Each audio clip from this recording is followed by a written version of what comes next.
What are you doing? What are you doing actually? I don't know. You could fucking Jar Jar. Yeah. Like, they open this up on YouTube, they see you, and there goes our It's not the worst thing they've seen me doing, let's be honest. Are you actually keeping your headphones like that? I'll pull them off eventually. Oh my god. Oh boy. Hello, ladies and gentlemen, and are you ready to play a game with your ear holes? I'm sticking with it. Ear holes. My name is Obby Travis Snell. That's like not even a nickname. It's just another person's name. It's a nickname. I am the puzzled Dylan Musk. Oh, fuck off. I am the Venus flytrap Taylor Field. Good one. I am the Needle Pit Jessica. Cool. Yeah. Isn't that a Yu-Gi-Oh card as well? Probably. Nice. Travis hates any Fucking Yu-Gi-Oh. If you haven't guessed it if you haven't listened to the past episode or our nicknames or the fucking title below, I don't know what's wrong with you, but we are reviewing Fucking rude. every Saw film. Come on now. We are reviewing every Saw film leading up to Jigsaw that is coming out in October. We decided to start a retrospective just like Spider-Man, like Batman, like we're doing with Marvel in the future. You can go back and check out our first episode where we reviewed and had a retrospective of the first Saw. We are reviewing and talking about Saw 2. Like I said before, we kind of do reviews, but they're more talking about overalls and kind of maybe some retrospective and what it maybe did the franchise, yada, yada, yada. Mm-hmm. Saw 2. Dylan, I want to start with you because I've been waiting to hear, because all you've heard about from the probably the past, what are we doing this podcast, over 2 years now, that, man, those Saw films are good, but they sure started to get bad. What did you think about this? Because all you've heard is, like, negativity. When I did prep you say, I don't think it's... Well, honestly, like, I feel like now that we've started watching them and we're talking about them, I'm, like, hypersensitive to it, and the more I hear, like, it seems like some people don't, like, you still like all of the Saw movies, right? So, I don't really know what to think. I'm still going in kind of blind and just kind of seeing where it takes me. This one, oh boy, I don't know. Like, I really liked some aspect of it, but some of it really bothered me. Where does it compare to the first one for you? It's hard. I think I like the first one better. Okay.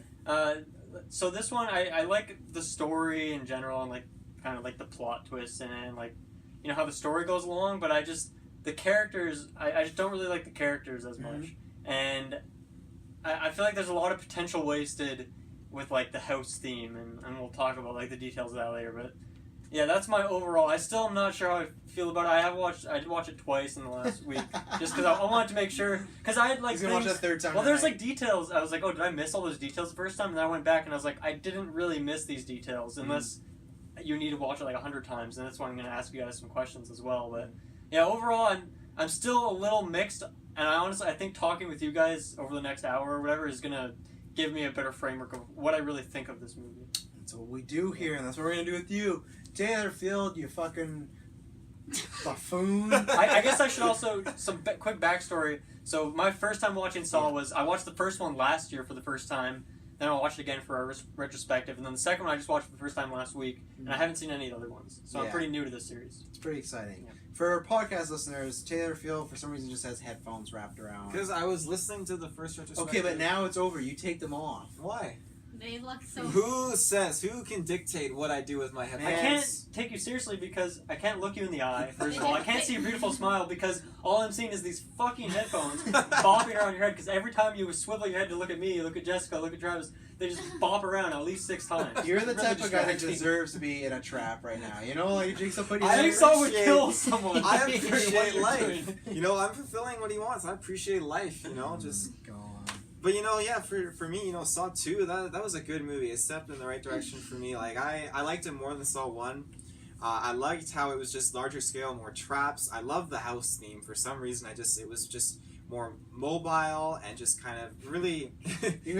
Okay, yeah. It was just a change of pace from being chained, and now there's a whole bunch of more people moving around with more traps. It's just more amped up. And just the way it starts, it's like that classic Saw immersing you right away, like, do you want to play a game? Like, here we go. And I think if they were watching this, they definitely knew what the tag was. But I'm glad you reiterated it for everyone. We didn't edit that in. That was Taylor. That was. Tobin Bell was not in studio. But, you know, it had a lot of cringing moments to it, and it delivered. It's definitely my favorite. I'm excited to talk about it. Everyone already knows this is my favorite. Mm-hmm. I love Saw 2. Saw 1 is definitely, it's amazing, but this one, it is different. It's faster paced. There's more going on.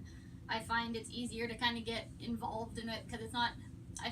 Saw 1 is good, but the pacing is very different. Saw 2 is kind of constant things going on, and the storyline is not yet so diluted that you're kind of like, hey, what the fuck? But you know, things are just kind of starting to be added. It's not too overwhelming yet. There's definitely some things, you know, that I can talk about for it. But yeah, this is my favorite one. I love this one. Mm-hmm. Yeah, like I said before, like the first one's always my favorite. I always go back and forth between this and 6. I give this one the slight edge because, like, over 6, because I think the thing it does, 2 things it does well. I like what they do with Jigsaw and the character. I think this is his best movie. He is in a bunch of other movies, but I think this is the best representation of him. The most he actually gets to act. Like, those are actually my favorite scenes of the movie, is with him and Matthews just sitting there talking, and you get to look into his mind and you see why he's doing everything, and you get to play with that, like, is it a god complex? Is he just a messed up old guy? Is he, like, there's all these things, and it's really, like we talked about in Saw 1, you couldn't really talk too much about, like, him and his psychology. There you go. Psychology, and like, we just had very bare minimum, right? Where this, he's laying everything out for you, so I like that. I think the other thing it does, and I think I really boast about this in the first one, I do think it's actually one of the best horror sequels, because it takes what the first one did and change it up and does something different. It does make it bigger, but it does what Saw did good, and it adapts it to do something else, where a lot of horror sequels are just, you look at a Friday the 13th, you look at Halloween, Halloween they did in the hospital, so kind of different, but like Nightmare on Elm Street, like there's a lot of sequels that they try things, they don't necessarily work out, or they just kind of do the same thing over and over. And I think this was, yeah, they're still using the traps, and it's still the, you want to play a game and the morality, but they do a different setting, different characters, and it is really different pace. I do tend to agree with Dylan, or I don't know, I'm talking to Dylan even more so, but for me it is more characters that don't make me love this. I don't love, there's only one character that I love. I'm gonna guess who that is, Who? based on your name. Who? Obi? No, fuck off, he's stupid. No, Then it's, why is that your name? because my favorite line is when he's like, and the guy's like, what the fuck is an Obi? And he's like, Obi, it's my name. Like, it's just like, that's why I find there's a bit more, it has the same moments as Saw, where there is some kind of like, not the greatest acting going on, but there's only one character, which I'll talk about in a little bit, but like, I still love Gordon more, I still love Adam more, and like I said, sometimes that's the OG thing, but even though it's a lot quicker, sometimes in the middle, I actually feel like it's slower, because we spend a lot of time with people I don't care about, so I think maybe that's the problem with me, is like, we spend a lot of time with like, okay, we're talking full spoilers, that's your first warning, like girl who just like seizures and dies, like, we spend a lot of time with her just kind of moping around, and then she just kind of dies, and it's kind of like, okay, I get it. They show that she was sick. She points out the X, man. Yeah, like that. Like, there's certain characters that just kind of meander around, but overall, I do really like it. It's one of the better Saw ones. It's one that I think it's just a little below Saw. It's not even like a big drop. I really enjoy this movie, and yeah, and I think this is the best movie with Tobin Bell. He gets to really act in this, and I think this is what made me fall in love with the Jigsaw character. Saw 1, I fell in love with the idea. This made me fall in love with, okay, I want to follow this scary ass old guy and see what he got next. And the twist is really good too. I think it's one of the twists you don't see coming. They have multiple twists actually, but the main last one, I always liked how they did it, and I thought it was a perfect setup for what follows up down the line. So, cool. Dylan, let's start with you. What is your name? I want to talk about the characters, because let's start with the main man, Mr. Wahlberg's brother, who's also Mr. Wahlberg, Donnie Wahlberg, part of New Kids on the Block. You didn't know that? Who's that? Detective Matthews. Oh, I didn't know that. That's Mark Wahlberg's brother. What else has he done in his He's career? in New Kids on the Block. He's in Blue Bloods right now. He's in the beginning. I guess I can see the eyes, yeah. Mm-hmm. Have you seen Sixth Sense? No. Okay. Oh, He has usually people are not on the same page with me on that one. He has an integral role in that. So he's like a decent actor, good actor. Cool. What do you think about Matthews? Because I have a feeling you might not like him. Yeah, I mean, he's kind of annoying, Mm. but I like, obviously his role in the movie is really important. He's kind of like the connection between, you know, Jigsaw on the outside and then, you know, someone in the room. So I think it makes sense. I mean, there is a lot of him in there, and he's kind of like on screen more than not in the first like 20 or 30 minutes. So he's in there a lot, and I mean, he's not a character that really has a whole lot of depth. Like, I don't know, he seems pretty simple to me. Yeah, he is. Like, I'll spoil it. He's one of my favorite character in the Saw franchise. The only reason is because when we talk about Gordon Adam, it was this thing of like, okay, these people are doing some shady stuff, but this guy's just cheating on his wife. This guy's just taking creepy photos. Do they really deserve to die? This guy kind of deserves, like, the shit that's going on to him. Like, I like that it comes off as, like, okay, he's just, like, maybe a hothead cop, but as it peels around, like, I think he's an asshole and a bad guy in this movie, but I think he's almost, they go for that, because at the end of the movie, you're cheering for him because it's like, oh, his son's at risk, but I love the moment when they're like, yeah, he put away, like, he framed all his evidence, he framed these people, he planted evidence, like, that's what I like, because this was the example of, okay, yeah, this person does really deserve it, because he's screwing people over to get, you know, ahead in life, you know, to get conviction so he can... So that's why I've always liked him, and I like him just because, like, he just gives no fucks. I love the scene where he beats up Jigsaw. It's one of my favorite scenes when he's just like, whatever, and he's just like, he just breaks his finger right in front of him.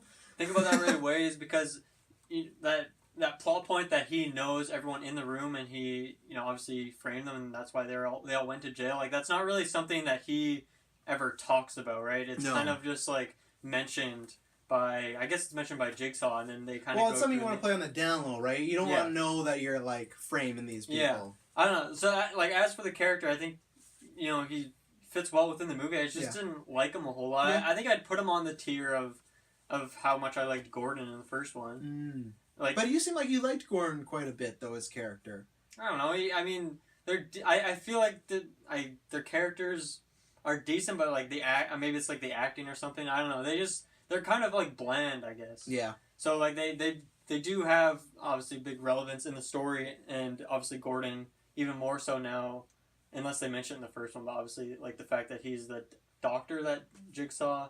Yeah, he was like Was that mentioned in the first one? Well, yeah, he's in him and Gordon are in the same scene together. There's that scene where Zepp stops by and he's like, his name's John. He's a really interesting person. And it's so you're the red herring of the story. Like, you're just super creepy guy. So they did have one scene together, yeah. Yeah, I don't really have any big problems with Matthews. I just didn't like him a whole lot for just whatever reason. Yeah, and before you two go, my last point was I think the reason I like him is because we have Jigsaw, who's this like really cool, calm, collect character, and you have the exact opposite Matthews, who's this like fiery, hot, like cop, just not like, well, do you take if he's a hot cop, he's great, yeah, sexy, dashing, no, but like he's just like he's up in your face. Even when they get into Jigsaw's lair, the first thing he does, he goes to Jigsaw, he's like, "It's close enough for you now." Like, it's that classic, like, ooh, you kind of deserve, like, he's that, we've all met that guy. That's what I like. We've all met that guy who thinks he's so tough. And that's why I get the thing of, like, he is kind of a badass, but at the same time, you always feel like he's kind of overcompensating for maybe not being the brightest, like, bulb in the room, you know? And, like, his partner, is her partner named Carrie? Yeah, it's Carrie, I think, is always, like, trying to talk him down, like, do this. And at the end of the movie, it's revealed that, like, hey, if you had just listened to her, like, everything would have been okay. You would have got your son back. Jigsaw would have gone to prison. This would have been over if you would have just sat there and talked to him. But I like that he is like a great like foil to him. So that's like my last thing. I know we'll talk more about Matthews as it comes up, but you know, he kind of, I felt like he had the whole fuck warrants kind of personality to him. The what? The fuck warrants. You know, getting a warrant. Oh, okay. I see. I thought you were saying. I didn't get it either. I thought you were saying Lawrence, and that's not his first name. I'm like, what? No, warrants. Okay.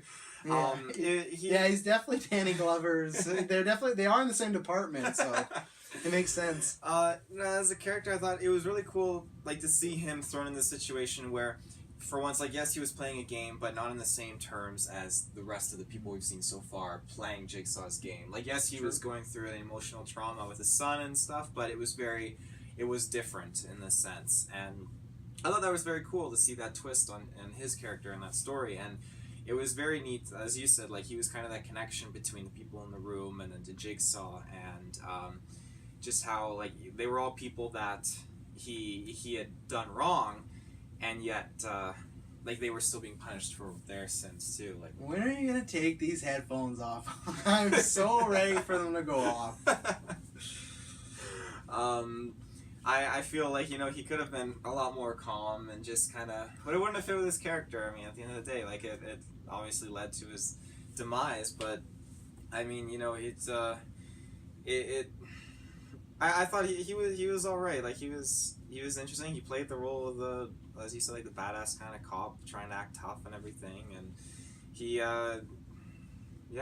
Got him in the end. Got him in the end. Mhm. Yeah. Jessica? So,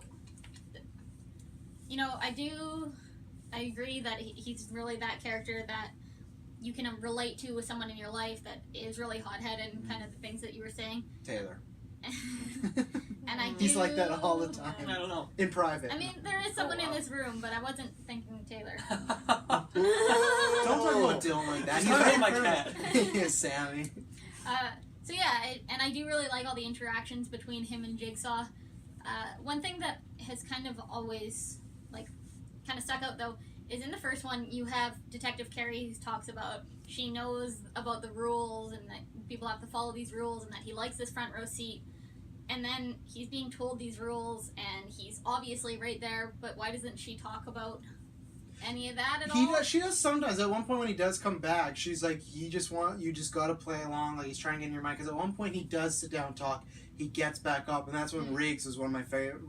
I like Riggs a lot too, and he's just like 5 minutes, old school, like phone book and everything. And she's like, no, like calm down.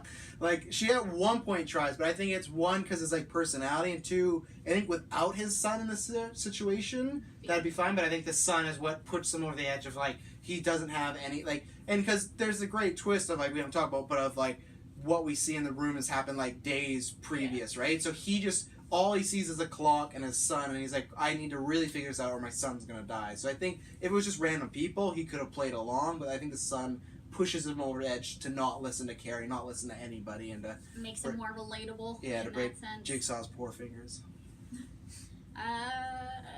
Yeah, I mean, I don't really feel... he is the main character, but I don't really feel like I have the most to talk about with him. He's just kind of getting mad and yelling. It's not until really the end where he... kind of becomes a crucial part of the story.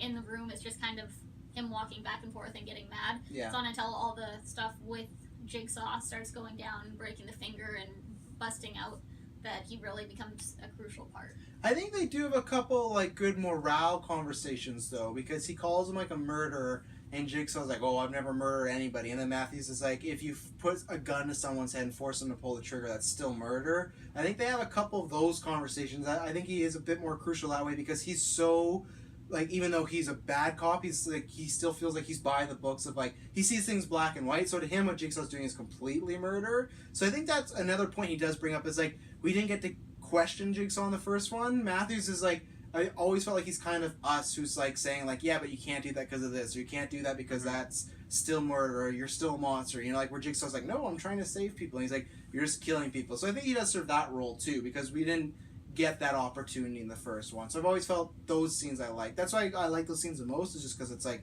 we get like somewhat of an insight into Jigsaw's mind. So it's a good point. Yeah.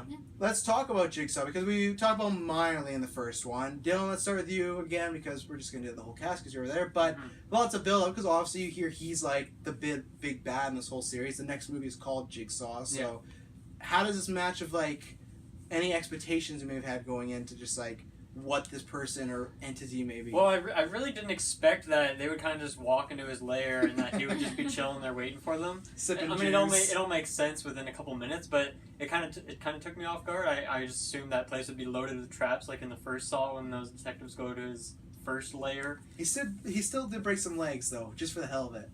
Yeah, that was pretty brutal. yeah, just out by the knees. And now that I think about it, they kind of just leave those guys there. They do. They I'm sure. really go to I'm recover. sure they get help eventually. I hope, but like, I mean, but we have to assume that. You know? Yeah. Like, Well, they saw having the tap, right? They're like, oof, there could be an assassin but around don't these they corners. even just like walk over They their do bodies walk to get over them. Yeah, they do. It's And just there's I wouldn't be surprised if all that like bomb squad like hacker people just walked over their bodies to get upstairs. But yeah, no, Jigsaw.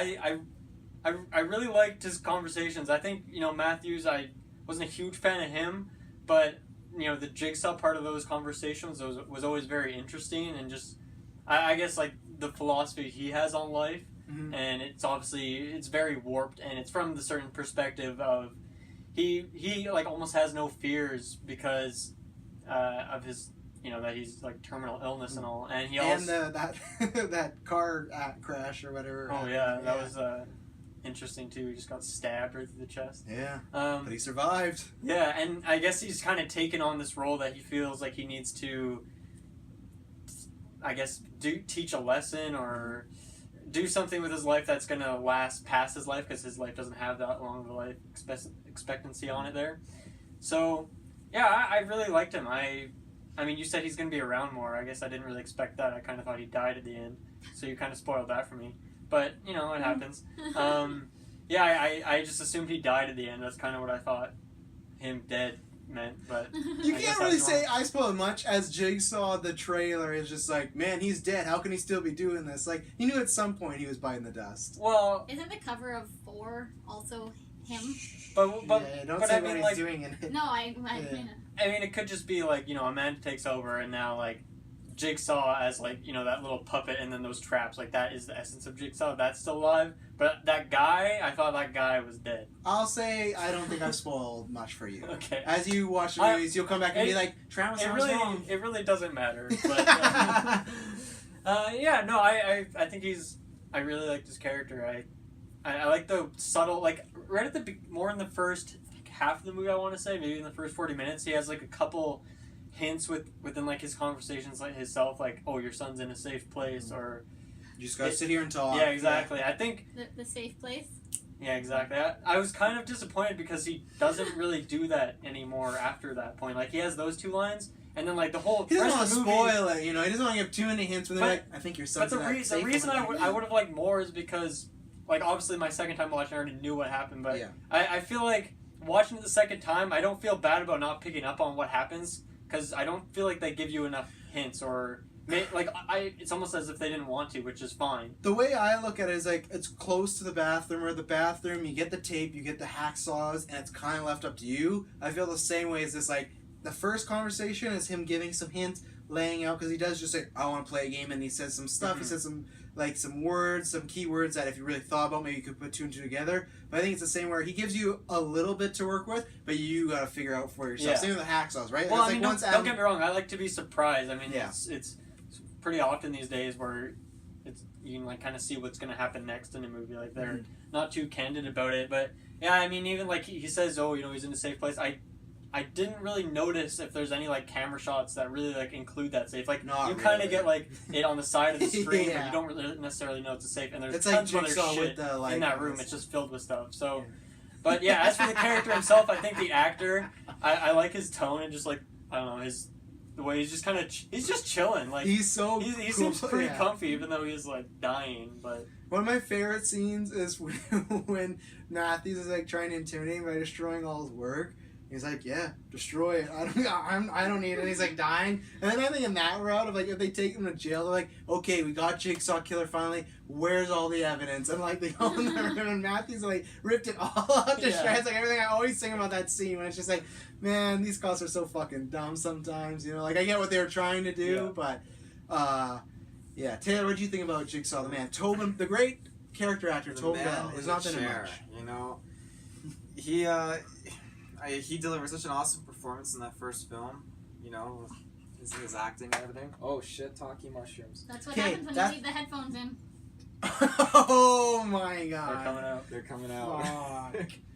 Jesus. Okay, Taylor, keep going. So you know, oh, look at that. We're creating content here. Oh, hello. Yeah. So. Did you just take those off of a plate? Did you put them in the exact same spot? I did. Nice. Very cool. So yeah, Jigsaw. You know, I feel like it was really awesome to see more of his kind of perspective, because I mean, you didn't maybe a little bit. It was touched on a little bit in the first film. Really, maybe it wasn't. They didn't dive into it very well. But this one, I mean, they got to cover it a lot more, and hearing it from himself, like it was much cooler to understand where he was coming from and where he was coming from, and just his take on it. And I love that. I mean, it's a horrible idea, don't get me wrong, but I mean, I understand his idea at the same time. But I've thought about it, I won't lie. I have. I mean, I got the plans, like, no. I wouldn't trust you. You'd be like, put yourself in the trap accidentally. Like, oh, Probably. it fits. But I think, like, it's really neat how he's not just looking to be a serial killer and be the villain, like, as a murderer or anything like that, but he's looking at just establishing this idea. And it's the idea that he wants to live on, even though he knows he's going to die. And I think that's very cool, because ideas are more powerful than people. And you get to see that displayed in that, like, his recruit that he, what's her name? Amanda. Yeah, you get to see that in her, like her following his idea and stuff, and how that could, like, who knows where that goes. But well, We do. know we do, but we're not going to cover that today. I know. No, I think he just playing it off so cool. Like if I were the cops, I would have had like a whole army if I knew I was storming Jigsaw's base Okay, of well, operations. they did have a huge Didn't- SWAT team didn't for feel like like just a it. one guy though. You know, Didn't like, feel like I would have more. This is the motherfucking Jig fucking Saw. yeah, but he right ain't The Jason motherfucking Voorhees. shit He's not a fucking tank. Saw. Like, at any point they could have just shot him in the head and it would have been game over. Yeah, but that's not the way the cops really roll. Even Really? Matthews is all about breaking a finger, but I mean, he's not gonna like shoot him in the Where head. to now? And he punches him while I he's just thought, driving. for the guy who like plants evidence, he kind of destroyed like all, you know. Like, But he knows, Yeah. he knows that he can plant it again later. That's the Yeah, thing. he can just make it up as he goes along. Forge it. Signed Jigsaw. Yeah. Little stick doodles of a guy in a trap. God. I think it was as a cop, it was very cool to see Jigsaw. Like, he's one for being in these situations. You and these just said traps. as a cop. I don't know It where I was was really going cool with to see that. Jigsaw. You know? Not a cop. Is this some 21 Jump Street shit where you're like, oh, the podcast and Kelowna are funneling drugs, so I gotta go I into gotta the immerse mall. myself. Yeah. My house is not a grove. You've been here long enough. Yeah. Uh, That's the headphones. They were telling him stuff. We're making the drop now. Go. I think, as Jigsaw kind of just being immersed in his own traps. I mean, and especially this, like, immersed in his own game. Let me say it again. Not in his own traps, but immersing himself in the experiences for the other people Well, to play the he traps. always does kind of do that though. Yeah, but not just through like his voice on the tape recorders and that sort of thing. But I mean, he's actually there. Like, he was there in front of Matthews. Like, he had to just sit there in the chair and just. He's a player. He's a player, yes, and he's not even pulling this. Like, he set it up, but he's not pulling the strings as everything's going on. Everything has been He established. kind of is. No, because everything's already built and set up, and it's happened Okay. or happening. So he's not pulling the strings, and like he's not like flicking a switch here and the trap door opens up or something like that. Like. Jessica, what do you think about Jigsaw? John Kramer. So I continued on my binging of just watching them all back to back.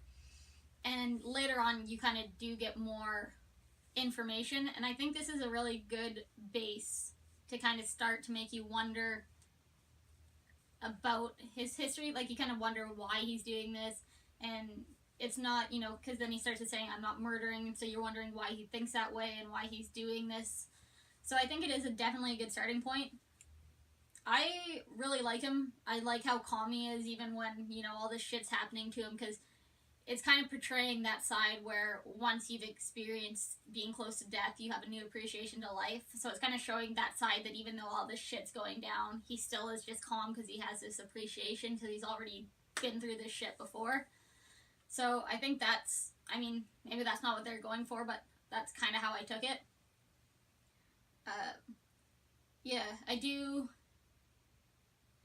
I guess it's not really him, but his character, I guess I do enjoy these traps more, so it's interesting too, seeing them kind of get more complicated. Whether or not you attribute that to him or not, take it or leave it. And again, the traps are more based too on the people that are involved in the game. Some of them. I think most of them. The gun in the fucking door is no. That was just being a dick. Yeah. That was just a dick move. Yeah, who's that based off of? Like, ooh. Well, Well, there's never- one less story that you have to develop. Yeah, I didn't want to know about that guy anyway, so. They take your kidneys, man, and they're fucked up. It's like, oh, good thing you got shot in the head early, because I did not want to hear that the whole movie. Yeah, no, I think where you're talking about how you learn more, I think for me this was the perfect amount. You could learn a little more. I think some stuff we learn in future movies, it goes across that line of maybe it's a little too much, or maybe demystifies him a little bit. There's a few storylines where I'm like, we don't need that. I equate him at this point, he's just like very similar to what John Doe is in 7, if you guys have seen 7. Like, I won't spoil it, but when they reveal who that killer is, you only get about half an hour to 40 minutes with him, and you learn just enough to know his morals and know why he's doing it, but you don't see, little Jigsaw, like, I'm not saying there's never a part where he's a kid. I'm just saying, like, there's certain things where they talk about where it's like, I don't think we need this. I think this gets the point across of, he tells a story of, okay, I had this life, I got cancer, I thought it was unfair, I went to kill myself, but somehow I got a huge fucking rod in my body, and how could I survive that when I even have cancer? And he talks about, like, how much could the body go through, like, how much are people willing to fight? I think that's just enough for the character. Maybe a little bit more is fine. I think Tobin Bell, he's not had a huge career. This really broke him out. He was a big character actor when he was younger, but he, I think, kills it. I think it's kind of strange, too, that I think he nails the role so well from in the first movie. He doesn't have much to go off on. Like, he supplies the voice and, he knows about the ideology, but this is really, like, his first time playing it, Sure, and yeah. if you look at it that way, if it's his first time playing this character, I think he knocks it out of the park. There's things he can't control, but, like, the way his eyes are perfect for the movie. Like, he has these cold, like, almost like greenish eyes. This is the best look that he has in the franchise. I love the jacket. I love this, like, hair he got going on. Like, he just looks evil, even though what he's saying, like, he was clearly a human being and he had a life before, right? But he just looks evil. He looks like if he also said, like, by the way, I'm also the devil. You'd be like, yeah, this is what the devil would look like, So I think all around knocks it out of the park, and I think just little stuff that they write the character of. This is why I would disagree when you're like, oh, he's not a puppet master. He kind of is when he says stuff to Matthews like, oh, I bet your son right now would be scared in a corner whispering to himself, That's where he knows stuff that previous people or other people don't know the previous events, so he's using that to pull Matthews in a way, to rile him up and things like that. So that's where I like, this is the most, where people have gone this idea before, where they've always wanted, like, a Riddler and Batman to be like this. And I've kind of always been like that, too. He gives off that Riddler sense of, every time, you and answers are the question, he has, like, 2 new questions. That's the way it is. He's always planning for, and maybe it's kind of like Batman. Some people might say, hey, how does he plan for everything that happens? But, some people are just smarter than us. So, like, he gives off that sense of, like, that guy who has he's the man with the plan. So, and acting-wise, he's great. He's one of my favorite, like, horror villains. So, yeah. Amanda, next, want to talk about her? Because I think the rest of people we can kind of lump in together and talk about them quickly, but I think Amanda's the next biggest one. Yeah, Amanda, I think I like to see, like, recurring characters, and I guess this one kind of establishes that it's, going to be a continuation, whereas I always thought they were kind of just more standalone. I think she's fun. I like her. I think she's, like, kind of an overactor at some points. Like, there's the moment when, like, Xavier's cutting, like, his number off his neck, and it's just like, it's just like, you can't tell if she's moving so much or the camera is or they both are. Like, she has a lot of Winona Ryder vibes. Oh yeah, so I love that. The big star Winona Ryder. Yeah, I thought I'm still not sure. Like, I have a couple questions. Like, one, how much does she know? Like, does she know the whole plan of this house? Like, does she know what every trap is and the solutions? Does she know where every antidote is? I wouldn't. You will have that answered. Okay. Okay.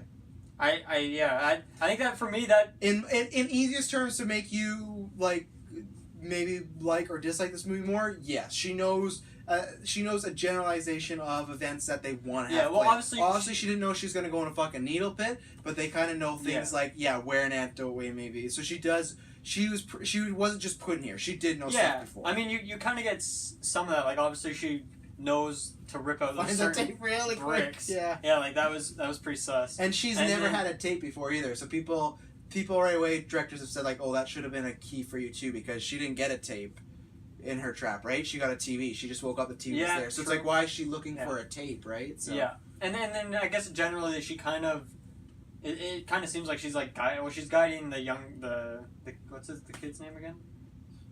Daniel. She's kind of guiding Daniel around. Well, because she seems to know, like, she seems like she's been in this house before, like the way she's walking around. Well, I don't think they specifically say it, but I think her game is to keep him alive, because all of them been to jail, and he's not really that. He's just kind of like Gordon's family, where it's not that they're guilty; they're just a pawn in this. So I think that's what her game is to, like. So she knows all this stuff, but still, like, she has to, like, try to, like... and the other question I have, too, is, like, when they are going through that trap door to get into the basement leading to the bathroom eventually, like, there's clearly a scene where she sees, like the blood around, and that's how she knows it's a trapdoor. But I'm wondering if she already knew that there was a trapdoor anyway. Yeah. Like, obviously she guided them to that room, so she probably knew. Maybe it was just a hiding spot. She like, does. Yeah. I don't necessarily think so, because I don't know that necessarily it was supposed to end in that bathroom, because they wouldn't know that that guy's gonna go fucking batshit crazy, right? True, but Yeah. she does make them run back to that room with the safe, right? Yeah. So that could have been a plan in her mind of like, hey, shit's going haywire, and they could have went over that, right? Because he's gonna say, hey, I'm putting you in a house with like 6 to 7 Yeah. ex-cons who are maybe gonna get a little violent. So like, this is your escape hatch, you know. This is your Right. last resort. Like, you got a trap door, use it, you know. Yeah, and she obviously had like an antidote before this, because she doesn't show any symptoms of Yeah. the poison, and I'm pretty sure the kid doesn't either, right? No. They kind of make him look a little pale at the end, so I don't know. But that he doesn't really like cough. No, so I Having take that it. cough I take or- it he does, and I think it's just like a stress level sort of thing. Yeah, it's because it's incredibly visible on like everyone else towards the end. So Yeah. I don't know. You guys talk about Amanda for a bit. I feel like I had another question, but I can't remember what it is. I'll quickly go where I don't think there's much to say about Amanda in this movie. I think there's more to talk about later, because I think this movie is like, it's a fake version of her, so you don't really get the sense of who she is in this movie. I think she does what she does well. I think, like Dylan said, there's some moments where, you know, maybe some acting is not that great, but I think that's kind of with all of them, and I think she's one of the better actors. I've always actually been a big Shawnee Smith fan from back in the days of, if anyone ever watched Becker, I was a big fan of her in Becker. Yeah, she's a very good comedic actor, actually. So, yeah, I don't think there's much talk about her here. I guess what I can talk about, and I'll ask you, Dylan, before they go, is I loved the twist when I saw it initially, because I didn't really think of the whole apprentice thing. Even my like years with Star Wars, it should have been an obvious thing of like, he kept talking. It's the same thing as kind of like Daniels, or like with Matthews. He kept talking about like how his work will continue, how it will carry on, and you just thought he meant about that in like the figurative sense, like, oh, like in a legacy. But no, he means like literally it's going to carry on. Mm-hmm. So as a character, there's not much to talk about because she's just like a fake version, but I always really liked the twist, and yeah, I'm excited. She's kind of like Jigsaw in this movie, where it's like I'm excited to talk about her down the line. But I love the twist. Watching it a second time, I really liked that twist, and I like just kind of, even though I didn't know the answer to those questions necessarily, I still like to see. Yeah, you should stop. Sorry. I still like These to see. headphones, I'm gonna wrap them around your Never goddamn bring those neck. to another Yeah, class. never again. You do. We're dipping in water. Continue. Yeah, the second time even though I didn't know the answer to those questions, I still enjoyed just like watching, because clearly she knew some stuff. Mm-hmm. The trap that she's put in is kind of gross, quite gross indeed. Yeah, kind of gross, you know. I have more to say about that later, but yeah, I thought I'm excited to see her more in the series and see like how much she really takes on this role, and I guess like kind of hearing more about, because I don't really know at this point why she decides to team up with him and take on, like I don't know the deeper reasons. I guess so. It's like the same thing as Saw 1. You didn't know the deep reasons about Jigsaw, right? Yeah. And you learn about that similar thing where you follow the yellow brick road, or follow the needle brick road. Exactly. And you'll get there, you know. Needle bricks? Yeah. I've never seen a needle brick. Yu-Gi-Oh. Yeah, another Yu-Gi-Oh Travis' card. favorite item. That just kills everything on the field. Needle brick. It's called Dark Hole. But this is above that. You get to own the other person's deck if you throw it. You're like, oh, that's it. All my money is gone. Okay, Travis, you don't know anything about Yu-Gi-Oh. Yeah. Amanda, you know, I think she was really awesome in this movie, and I liked it because you really got to see a broken character really submit to an idea, and she got broken, I feel like, by Jigsaw, and then she just gave herself to this idea, and But we didn't get to see that. We just know she did. We don't get to see her like Yeah. have that conversation of like, yo, I think this is a great idea. yeah, Yo. it just goes to show, like, again, how an idea is so powerful that, like, just people that are just, even people that are lost, like she is with her lifestyle and everything, like they're always looking for something, and she found her idea through Jigsaw, which it's a great idea but still fucked up, and You keep saying a great idea. but it's fucked up, you know, and yeah, so it was really hard for me to expect her to actually have like turned around and be evil. Like when I first saw her, like it was definitely weird. Like, oh yeah, she found the tape, but at the same time, I was just clouded by the fact, like, oh wow, I feel very bad for you to be in the situation again. That's really shitty, but you know that shit happens. But shit happens. Sure does happen. In this world, Shit happens. You know, I feel like that's what you say when you like spill a glass of milk, not when you get put in a fucking second trap. Shit happens. it's like those people get struck by lightning multiple times. It's like, Shit you know what? happens. This is just my life now. I haven't spilled milk and I haven't been put in a house, so you know. You haven't been put in a house? Well, I haven't been put in that kind of a house. But I hope I never do. But yeah, no, she definitely. I didn't sense at all that she was really kind of like a whole plot in this. I mean, you just feel sorry for her as her story progresses with the other characters, and like you really feel like she comes off as really being weak and just like scared out of her mind of everything. Like she's going through the stress of having to relive this experience again, especially like through the other people too, and the other people it's all their first time going through this. She just really kind of amplifies the experience and the emotion that everyone's going through, which I thought was great how she delivered that. And just coming down to like the end part with her, like I thought it was hilarious how, like, I wonder how long she was waiting in that basement for Matthews, to be honest, because like Quite a while. yeah, that's what I would think. I mean, like if Matthews listened to his partner and never went down there, I wonder if she would have been like, oh, I guess just rats, we'll get them next time or something. That's pretty much what would happen every time Jigsaw thing. Would just be like, damn, that didn't pan out. You'd feel like a big, like the good thing for him, all his plans pan out. But it's like if they don't, you'd feel like a big idiot. You'd think, man, I set this whole thing up. Fuck. Now I'm just in a jail cell. This fucking sucks. Sounds like a whole house and it doesn't have been used or something. Yeah, man. Now why do we do this? Why don't we just do the bathroom again? He's been watching too many Home Alone movies. Yeah, you gotta step it up. I thought it was cool how she got to take on the reins for herself, and Matthews was her first. Her first. First yeah. kind of first. You don't forget your first, I guess. Wow. So, You don't. I don't know. Taylor's like I did. Yeah. You good? Yep. So, one thing I'll start with, without seeing the third one, I guess I'll ask you, Dylan. Sure. With Amanda, what did you feel about her, like, saying that she was in there for becoming, like, suicidal, like, cutting herself? Did you think that that was just a made-up thing or a real thing? I didn't think about it until like a few minutes ago, and I don't think it matters, first of all, but second of all, what would I say? If I had to guess, I would say she was doing that. So, But I don't think it matters. But the movie, that's not spoiling. I mean, the movie shows that she's not. Yeah, it showed that Yeah, it was because set up. Jigsaw's sitting right with her when she's doing it. So I think they just did that so in the house she could say, "Oh, this is why I'm in here." Because But right there's still away, a scene of her doing it. there is, but that's what I mean. It shows the scars. So right when Daniel goes, asks her, "Why would you come back if you already beat this?" She can show, "I'm not like I haven't been good to myself," and she pulls that away. So I think they literally just did that. So okay, you have your reason for being back in here. I don't think she was actually trying to kill herself. There is a scene in the third one. I know, but that is a different thing. That is not suicidal. That has something to do with like a different thing, I imagine. See, that's why I think that it could be possible, though.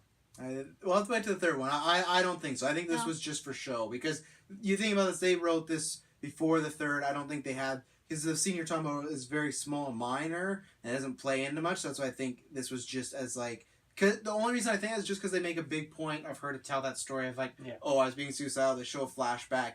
Daniel asked her about it. So I think that was just a setup. I think we'll never know an answer, but yeah, I don't think she was trying to kill herself. Yeah, Definitely not. It didn't like survive the first one and then try to kill herself, and then he intervenes, and then because she's already cut herself before, that's what they use as a fresh thing again, to use it as an excuse to throw her in. It's possible, but that's not what I would think. No, me. I just think they're like, Jigsaw's like, hey, you gotta cut yourself. This is your alibi. You know, people are gonna ask, why are you doing this?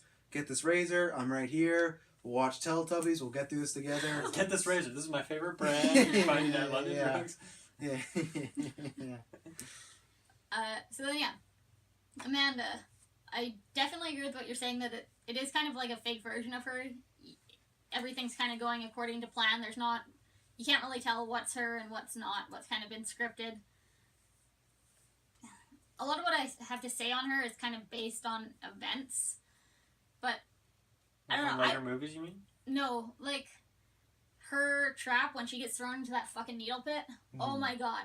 Every time I watch it, doesn't matter how many times I've seen it, I like cringe, I feel, and then when she starts like throwing the needles behind her, and it's just like, oh my god, and I like, it just feels gross, and she crawls out and they're all stuck in her, and Daniel's like pulling them out.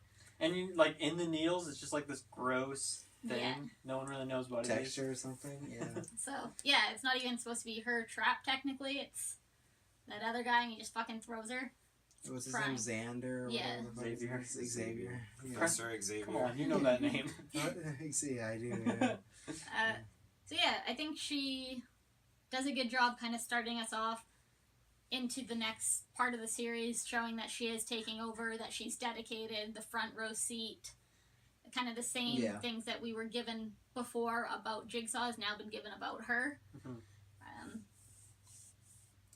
Yeah, I'll kind of leave it at that. I'll just bring up some other things I have to say as we talk about the movie.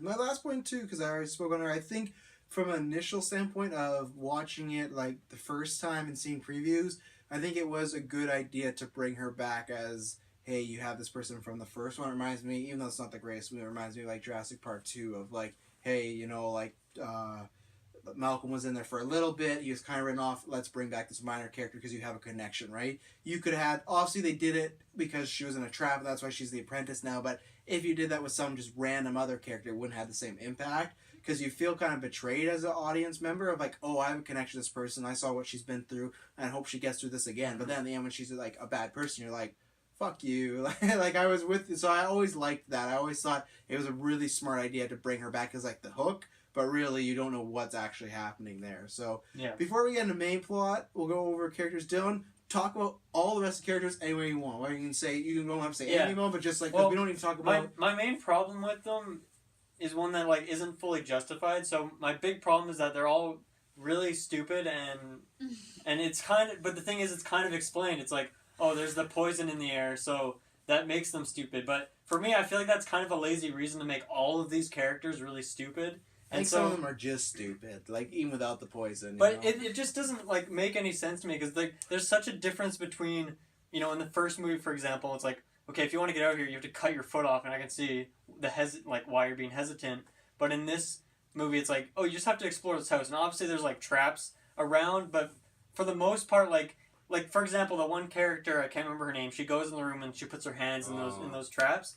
Like if there was two people, then they would have had a free antidote. And they didn't need two people. You literally stick your one hand up and then you stick your other hand under and push the razors out and pull it back down. Or you have two people and it's hell like. You do it the trap's designed. If you look up top, there's a thing hanging. When you pull that, it opens. It releases the saws. Yeah, that's the Saw 2 special features. Interesting. That's how I know some of the stuff. It's all mechanized. They said that. They point, there's an arrow, they're like, yeah, this is what opens the trap. So all you literally need to do is just reach up further. Also, you're going to get some scratches, but all you got to do is pull it and it just releases it and you're good to go. But she's so loopy and out of it. Yeah. I think that does lead to a really cool shot, though, of the blood around her and like when she's red. So it's like, definitely. Yeah. But it's just one of those things where like if they... Like, at that point in the movie, it makes sense. Like, she has been... Like, that's probably near the, 2 or 3 hour mark, something like that. She's like they die at 2 hours, right? Yeah, she's like one of the last people to go. Before Xavier, she's the last one to go because she's seen that girl die and other people have just been dropping dead, So like, at that point, it makes sense if she, like, can't think straight at all. But, like, it just kind of bothers me. It's like, okay, if they just...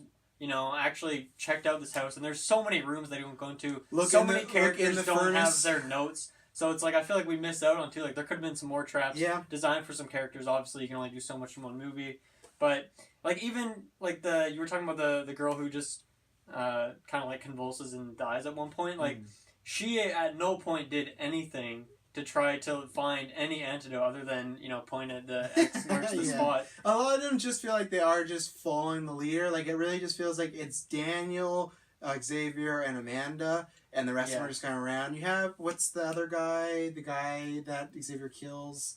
Jonas, yeah. Like, he kind of plays a role, but, like, I feel like the rest of them are just are just there. They're just Well, that guy is weird too, because the whole time he's just like, let's talk about this, guys. Let's figure it out. Let's get to know each other. It's... You know, I have in my notes how many times, if you watch it again, anytime in the first 20 minutes when something bad happens, he takes Amanda, he grabs her, and he like slams her. He's like, what's going on? And then the guy gets shot. He's like, you gotta stop talking now. And then sometimes he's like, what's this tape for? Yeah, like he was on to something. every time he grabs by the shoulder and slams him, they always use a big sound effect like boom. Like yeah, I think I agree, especially because like it seemed like Adam and Gordon were, even Adam, who's not the smartest guy, was figuring things out because he was put in a situation where they just kind of, and I agree with you, that's why I like it less, just because I like, and that's going to happen when you introduce more than like two characters, you're going to like probably less of them, you know? So that's the thing for me, it's like I never really invested in the majority of them, and they all kind of go in cool ways, like the Neil Pit happens. I like the way Abby dies, you know, but like this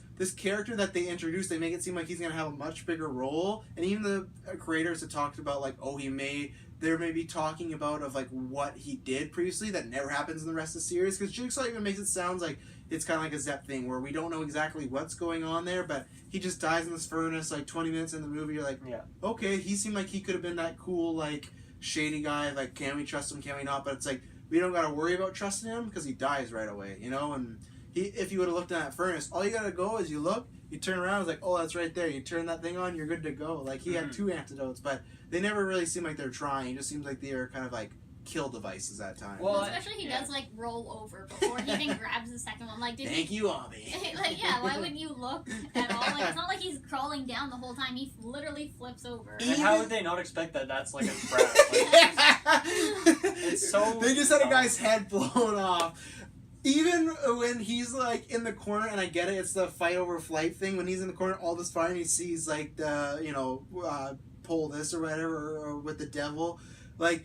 I know there's a lot of fire, but at the end of the day, you sitting there opposed to you crawling over the fire and starting the water, it's going to feel a lot better if you do that and get to the water. If you just sit there like, okay, I'm just going to die, that's going to be not a good way to go. The amount of time it also takes the rest of them to go to the other side to find out there's a then window. Like, hey, there's the other side, guys. And how many times does Jonas fucking touch that furnace without his jacket? Like, he's like, oh shit, oh, like, I hate Jonas actually. Didn't he leave his jacket on the other side when he went to the other part of the door? He did. And he left his jacket and he touched the door with He his did hands it again. He's like, whoa, it's still hot. Like, more fire made it more hot. Holy shit. yeah. There was another. Any of the characters you liked? Because you were saying any name, whether it's anyone on the cop side or anyone on the victim side.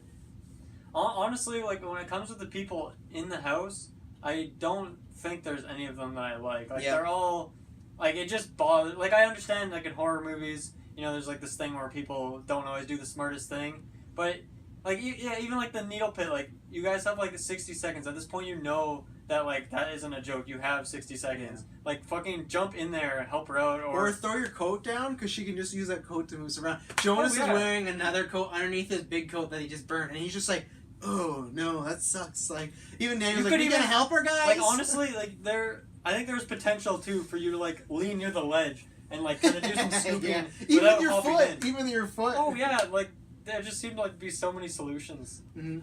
I actually did like Jonas just because he's like, he's a nice guy, he's a cool guy. Like I'd say he's probably my favorite for the people in the house. Not because he was any smarter than the rest of them, but just I liked his demeanor and he had some care. He at least was trying. He's like, oh, we gotta listen to the clues. Like we have to find out what the common denominator is. Oh, that's the other thing. They all like 3 of them know they're criminals. Okay, so it's pretty obvious. Oh, that must be the thing that links us all together. Let's maybe talk about that and figure out what this means. And the other thing too. Okay, so Jonas didn't have hair. Xavier didn't really have hair. Oh, barely, yeah. Yeah, and then the guy on the ground didn't. So it's like, at some point, someone had to see a number on the back of someone's neck. Yeah. Well, even Aubie, the way he dies, it's really weird because they bust him out, right? And he dies when his head's over the thing because later on when Xavier goes back and he looks, like he just looks and he's dead. So it's like, when he was, I get they're all emotionally a wreck and everything like that, but I don't. Well, that's even something that kind of bothered me. Like, the second time watching, I was really vigilant. I was trying to see if you can actually see a number at any point, and I could not spot one. I don't understand why they wouldn't show that, because that's not even something that like foils the entire plot of the movie. It's just like a little detail that if you watch it and you point that out, like if there was like a couple details like you could see that, I would probably think more positively of this movie Yeah. in general. It's just like that's fun. Those are fun things to see on like rewatches. I think they do that on purpose so you don't figure out the twist too early, right? They want you to have that impact of like, oh, all the numbers in the back of your mind. But I don't even think that's big of a but twist. that's not even really No, a I twist, know. right? And that's just something that like it would be fun and interesting to see like the characters figuring that out and putting it together. I'm gonna just throw it out while we're on the topic of the numbers on the back of the neck. I've always wondered. So there's 8 people in there, and he has to remember 8 numbers. But he just like looks, and he doesn't remember like the color and the number. You're gonna remember 8 colors and 8 numbers. Are you saying Xavier's not a smart guy? That is exactly what I'm saying. Like, why wouldn't you cut off everyone else's neck? Like, why he only like you? Because that's gross. Who would do that? Him. He probably should have. Yeah. I don't know. I've never understood like how are you gonna remember every number with Especially every with color? like the poison, you like, can't even walk and Yeah. think straight. You don't know. He could be a mathematician outside, you know. Well, what was his? What did he get? He was drug. He was Yeah, a drug he's a guy. drug. He's a drug His dealer, was the yeah. pit. Yeah. Drug Yeah. dealers are really good with numbers. So They are. they have to distribute amounts and they use scales. And things What like if he was that. colorblind though? That would have been really Yeah. bad. That would be really unfortunate. You really fucked me this time, Jigsaw. That'd be like similar to the first movie where there's a guy in the room with all the numbers. Like, just look. Yeah, you just kill me now. Come on now. Taylor, you have anyone you want to show? Once again, you don't need to break them down individually. Just any major ones you really Unless you liked, really really want disliked. I mean, No.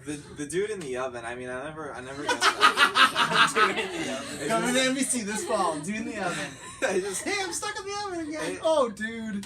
you don't have to be like even know about Jigsaw. You don't have to be anything. You could just be like just a new kid on the block, and yet there's a fucking oven. Why the heck would you get into that? I mean, Well, there was Because 2 they're gonna die antidotes. anyway? There's 2 antidotes. Well, Yeah, that's 2 for 1. there's Dude. 2 antidotes, yeah. But I mean, you know what I would do? I would go in there and I wouldn't take it off. I would go in, I would inject myself and let it hang, and then go back out and let someone else go in there and inject themselves. That way Xavier you're not... said he was gonna kick his Oh, ass sorry. so if he didn't go in. Remember though? He's like, you better go in. And then he does it like, if you're getting threatened to someone to cut them, you may as well cut them. When he does that like weird thing when he cuts himself with the knife. So like, I don't know what the deal was, but he was going in. I guess I'm going in. To There's get also those like needles. I know he's not a good guy and all, but I would at least hand them the antidotes. You know, if I'm in there, I'm getting cooked live, and it's pretty obvious I'm not getting out. Even if I do get out, you know, I at least put the antidotes outside because they break the window open. He could, you know, drop them. Well, no, he thought he was getting out the whole time he was in there. Well, I don't then think at least you put one out. I Then don't he's know. not that smart. Yeah. I'm not gonna lie. Like, I would have. To be fair, he probably gave Yeah, himself I was gonna both say, of the I would have antidotes. pulled one down and injected myself first before I even touched the second one. Because if you take both out, you know someone's gonna fucking and stab you and take it. I would have just looked around. Oh, you look around, you see that nozzle, it's done. You've won. You know, you're good. You just gotta sit there and chill while the rest of them find these antidotes.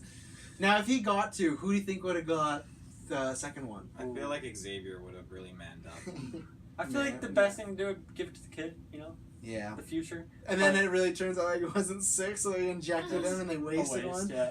They would never find out because they all die. No, exactly. What if they were like, you know what, Amanda, we feel so bad for you. You've been in a trap before. We're going to give you this antidote. It's like, bad choice, guys. Unless they give it to the seizure girl and she seizures anyways, and they think, oh, Well, no, she wouldn't have seized her if she got the antidote. You don't know that. she What if could it was a panic distress. I'm listening to Jigsaw, and that's why he makes it sound. So, do you have anyone else to shout out? Yeah, you know, I mean, I would have liked to have had that guy who got shot just a little bit longer, just to Oh kinda- my god! I Why? he got so angry so fast. I'm like, what did life do to you that was so bad that sent you on this path? Like, why are you here? Like, that's what I want to know. But you know, And who looks through a peephole while who they're looks unlocking a through door? Me all the time. Every time. Because of this Uh, movie. a peeping tom. Like, seriously, like That's not what a peeping tom is. he was trying to Peeping tom don't know. Peeping tom is... If you look through aisles, you're not a peeping tom. Don't listen to Taylor. God. Yikes.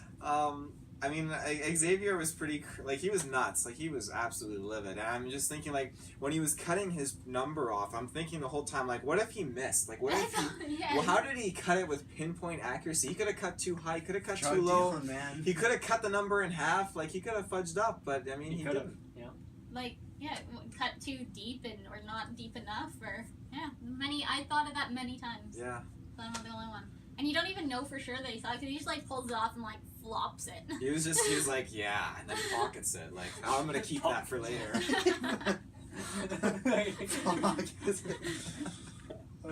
That's all I got. What do you think about the fact that he killed that guy? Killed Jonas? He just Jonas had it coming. wow. You really feeling that negative about I feel like Jonas was trying, but he sometimes he feels like he's the tail of the group. He keeps getting in the way. Jonas was like the supervisor. Yeah. Jonas would be that guy spinning some headphones, though. You know, like I don't know. Yeah, I don't know. I feel like if I was to hang out with someone that was in a room, I'd probably hang out with Jonas. I hang out with Obby.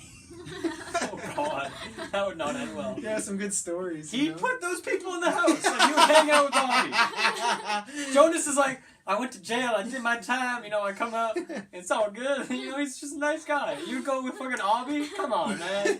Well, that is raises. His name's Obby. That's a scary name. That raises a good question, though, you brought with Jonas when he says he did his time. Are we to assume that these people are still up to doing bad stuff, though? Because they make it sound like, oh, the reason they're in there is, like, as a tool for Eric Matthews. But they're not in there for, like, fun. They all get killed. So are we to take it as, like, they are still doing bad stuff? Because if they're not, I don't... Once again, I feel like that's a flaw. I don't think Jigsaw can just go, well, you know what, they went to prison, they served their time, but they should still play my game. Like, I'm kind of like... he can. He can, but, like, to me, that, like, it's like, that doesn't make much sense. Like, these people, if they serve their time and they're not doing actually, crime... here's something we haven't talked about yet. So the guy in the very beginning of the movie, in the face trap, like, he was an informant. I don't think that makes him, like, a guy who deserves to have his face smashed in. No. Like, obviously... I'm trying to think. Okay, the guy, remind me of the trap. like, not in the The house. Venus flytrap at the Oh, beginning. like with the the reverse. pins He's on the Matthew. mask. Yeah, he's Matthew's The guy in the very start informant. of the movie. Yeah, he's with the- Matthew's with the key behind the informant. eye. And yeah, so like Jigsaw's just like he just doesn't like rats. You know, like the mafia hate rats. Like that's what he is. He's probably comes from a mafia family. He's like this rat on people. But it's like, yeah, this guy has no choice. It's like either you inform on people or you're gonna go to prison. So like Jigsaw, I actually have never thought about the Saw too. That he takes out people that are just like kind of abiding the law that we kind of, you know. Yeah, I mean, I'm curious to see who his victims are in later movies because It always to this, varies. at this point, to me, like it doesn't really seem like he picks people with that much thought. I think I mean, Matthews obviously, is the one with the there's most potential thought. for like more characters behind why they're in these traps. Yeah. But I think because like it just seems like the people in our house are just like, oh, these are like scum of the earth sort of people, but it's Right. like that doesn't mean anything. That's why I guess I like the storyline of Matthews because I feel like he's the only one as right now that you could flat out be like, okay, I can see where he's coming Yeah, from. Like that would make he's sense. committing crimes and he's like framing people. And I would then understand Gordon as well. What? You know? I don't think It's a little so. personal as well. It is a little personal. I'll give it to him. Yeah. What about you, Jessica? What characters stand out to you as far as you like or don't like? Just to add on what you guys were just talking about there, I think that probably something did happen because you get that with Amanda as well, where it's like, why are you back if you've already done this? And she said, well, I was bad again. So... True, but the way they all make it sound, they say, like, what we have in common, jail, it makes it sound like the movie and them come to the conclusion the reason they're in there is because they went to jail. But if you go to Yeah. jail, that's you serving time. So unless But they that's all not- bust it out... But that's not the common denominator, though, because Daniel hadn't been to jail or anything, right? So that's obviously not... True, it's Matthews. So then again, they're just all, like, pigs for slaughter just for Matthews. And that's Well, kind of where it's like... I mean, that actually stems another question: is like all the people are the people that have the thing in common, like the ones who are given or are being poisoned or weren't given the antidotes? Because Daniel and Amanda are both immune to this poison, so maybe they're not part of that. I mean, obviously Amanda, did she go to jail at some point? Yeah, she's been in jail. Because remember that... I can't remember. What did she do originally? Her She was druggy drug. boyfriend. She has a history with possession. Remember, she says that in the movie. Matthews frames her for possession. Was she actually though? Yeah, she was actually though. Yeah, she did Okay. do time. That wasn't in jail, just yeah. like added in there. No, she did do time in jail. Yeah. Yeah, and then Okay. she came out, went back with her druggy boyfriend, and that's why she was in the first trap. Mm-hmm, yeah. Right.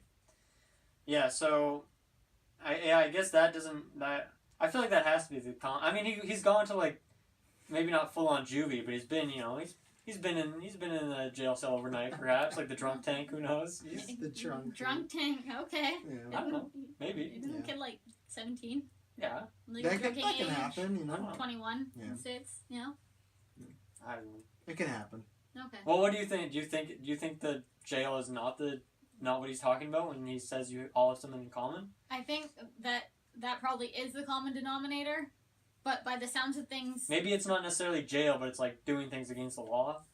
Something more lenient. So I think it is that people who have been framed by Matthews, but I do think that there is still something that they need to be punished for. Because I'm going to go ahead out on a limb and say that it wasn't just 7 people total that he had framed. You know. Probably not. So I'm guessing that... That'd be pretty convenient if you could just nab all of them. Yeah, it's true, it would. Congrats to Obby, the one who trapped all these people. All 7 of them. You weren't gonna be in this trap, but we needed one more person, and you would fucking pick these people up. So. Yeah. And you know what? You're not appreciating Obby life. fucking deserves You're it. not appreciating life. You're kidnapping people. So I mean, yeah. He's like, what? So Obby had done something, regardless of being to jail, because he's still kidnapping people. Amanda is cutting herself again. Yeah. So I think that there is something beyond. Okay. Well, I know there's 2, because I think Xavier's clearly still dealing drugs. Well, he's fucking on drugs. Well, him too, yeah. And then the girl, I don't know if it's a for sure thing, but the girl that does the hand traps, like, she's probably still being a You always do like the putting in the light bulb. I love it, yeah. She's probably still like a lady of the night, so she's still like Lady of prostitute. the Because she's a night. prostitute, so in Jigsaw, I thought the other girl was a prostitute. the blonde girl? The seizure girl? No. What is her crime? Do you think? They don't really know. You just see some weird. But what do you guys mugshot. think? For having seizures. I think she That's looks like not the illegal. person. No, she looks like the person that does a lot of shoplifting. I guess it's illegal if you're like driving a car. I can see her Like, shoplifting. Yeah, I think a lot of shoplifting. You know, Okay. Obby's just in some weird. How about the guy who crazy gets shit. shot in the head? Like Hobby something like is definitely in a weird, some Yeah. weird creepy shit. he's probably something. Well, I would say like in this movie, Maybe like he's a peeping Tom. Corporate fraud. yeah, tax embezzlement, Tax evasion. tax evasion. Yeah. That's I mean like something like He's that. like Richard Hatch. But I think he does have a history with drugs. So Really? yeah. He obviously yeah. doesn't listen, because I mean, it clearly it's like, don't use this key on the door. Well, it was Xavier's idea actually. Xavier says like "fuck that," and then he does it. It's How about really Jonas? Xavier What did- makes a what did big Jonas jump. No, do? hang on. Before Jonas, Xavier in the first 2 minutes is really like, let's figure this out. Like, let's talk together. And then right when they find the key, he's off. He's a super meathead. Like, but if you watch the movie again, the first 2 minutes, he's completely like really caring and really nice, and then he's an asshole. So it's really strange. Jonas, I think it's just like he got caught up bad when he was young, part of some gang warfare, stuff like that. Wow, okay. A drive-by. You don't think so? A 'Cause drive-by? He says He's that. the one who killed He Joe says stuff Jameson's about. father. Yeah, he says that. He actually hit Jigsaw off the road. No, he says stuff about like in the neighborhood. There's people that could come after me. So it's or something like loan sharks, something like Maybe that. he was running like an illegal like pinball tournament series. That's not what I was gonna say. We're gonna go with that. Illegal pinball series. Wow, Jigsaw's really opened up his horizons. He deserves to I die. gotta look out when I play Fucking poker. pinball. Yeah. Wow, that's not what I expected you to say at all. Any characters in your show?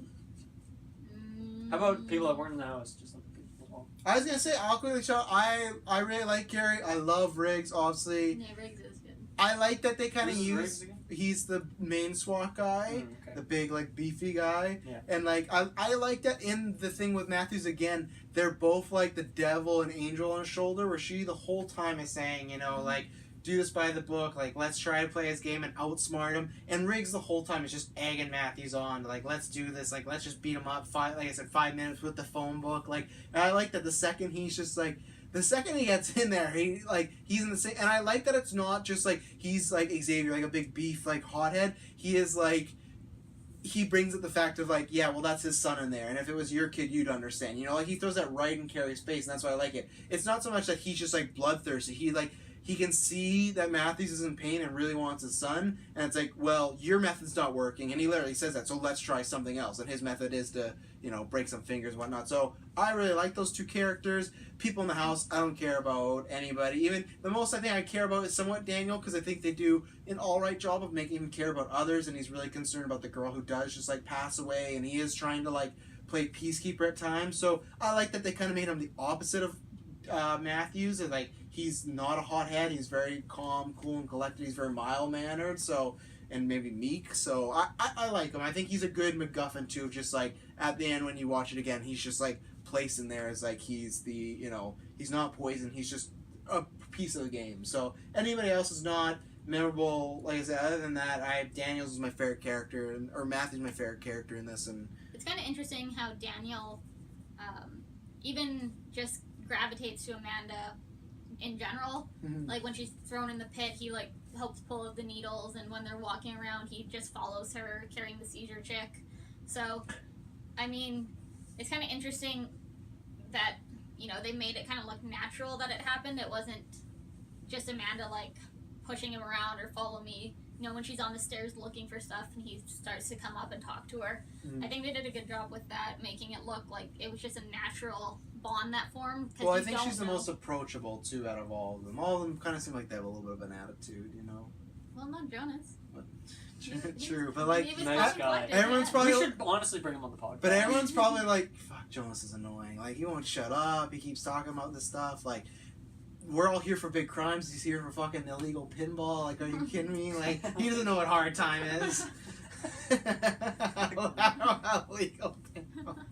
I don't even know what that consists of. No, it makes no sense whatsoever. Do we have anything major you want to show before? I know we might have some notes, but anything we talked about characters. What about the twist at the end? What twist at the end? twist? Are you talking about Amanda? Well, no, I mean like the Okay. fact that they go into the wrong house and like they hit stop on the DVD machine. I You're swear, like, I thought you were gonna bring up the Amanda thing. Like we just talked about it 2 minutes ago. I love it. It's a very smart twist. I really like it because the whole time they do a good job. I love the scenes of it splicing of Xavier's after Daniel and Amanda. Matthews is in a house that leads to the bathroom and the SWAT, and then Carrie's looking at all the monitors. And I remember the first time watching it when she's just like, I can't see you guys, and just trying to figure out, because right when she says that, you're like, okay, something's wrong, you know, and you get that train of something. I think it's a really like smart, well thought of thing, you know, and that's why when I bring up like the Riddler stuff, that's to me something you could see in like a comic book movie or something like that. Like, I think it's a great twist. So do you think there's 2 different houses? There has to be, because there's no way that they're up there and Amanda and Eric are just in the basement. Because if that's the case, then they're once again the worst cops in the world. So then they had to make 2 identical houses then for the SWAT to go No, in. I don't not... think so.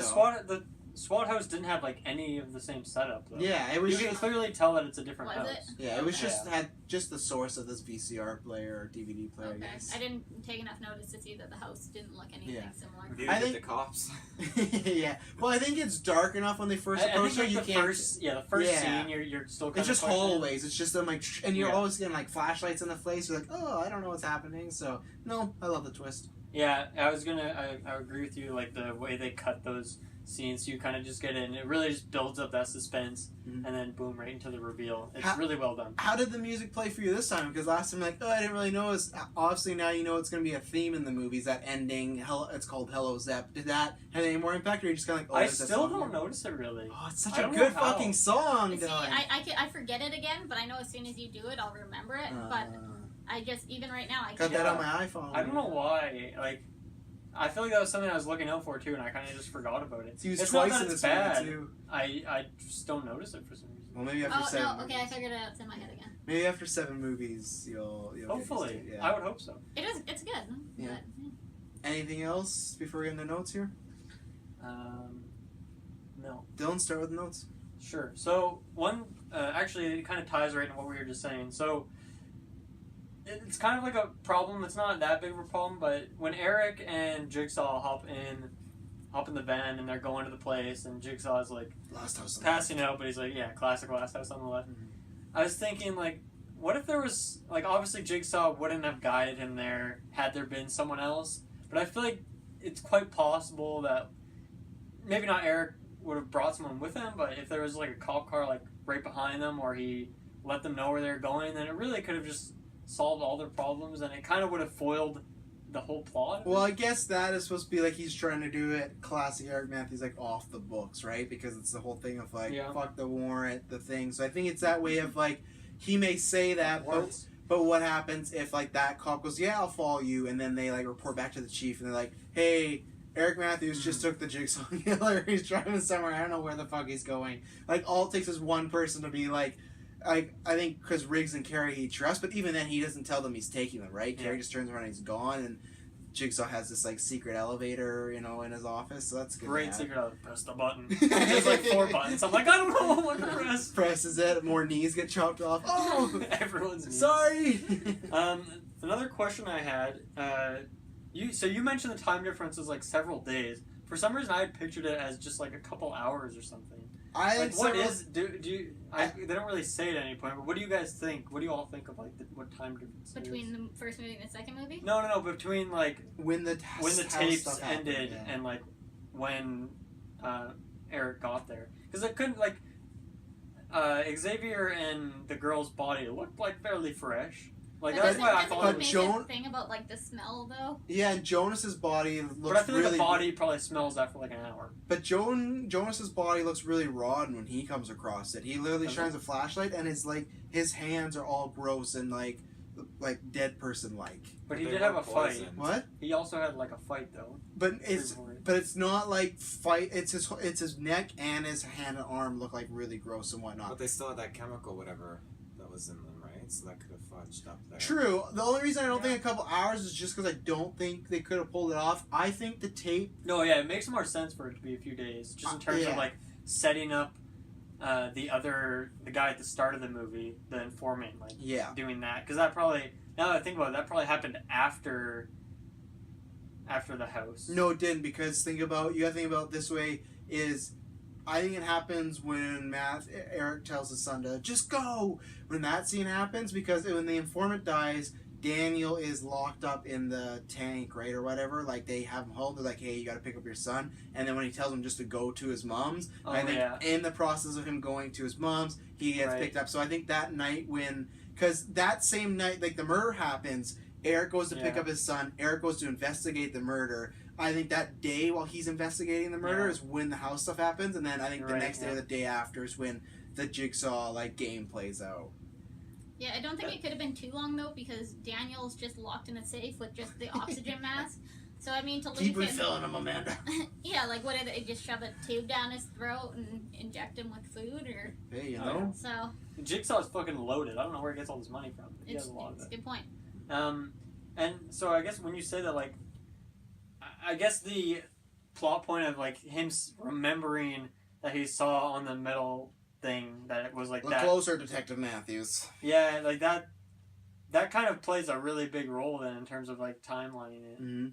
Because if he didn't think about Yeah. that, Daniel is just sitting like Jigsaw. And what if Eric Matthews never figures out Jigsaw's just sitting here like just waiting for days for them to show That's up? a possibility in a Yeah. non-movie world Yeah. when characters don't just have these wild dreams where they, oh, I cracked the case. Where they, actually look behind them when they're in a giant furnace. Yeah. So when they go back to the bathroom, and there's two bodies. The second one's got to be Gordon, right? The second one is Zepp. Yeah. Remember, he killed Oh, Zepp with right. the toilet Okay. lid. I So forgot you got about Gordon's Zep, yeah. foot, you got Zepp's body, you got Adam's body, and you still have an unknown location of Gordon. Okay.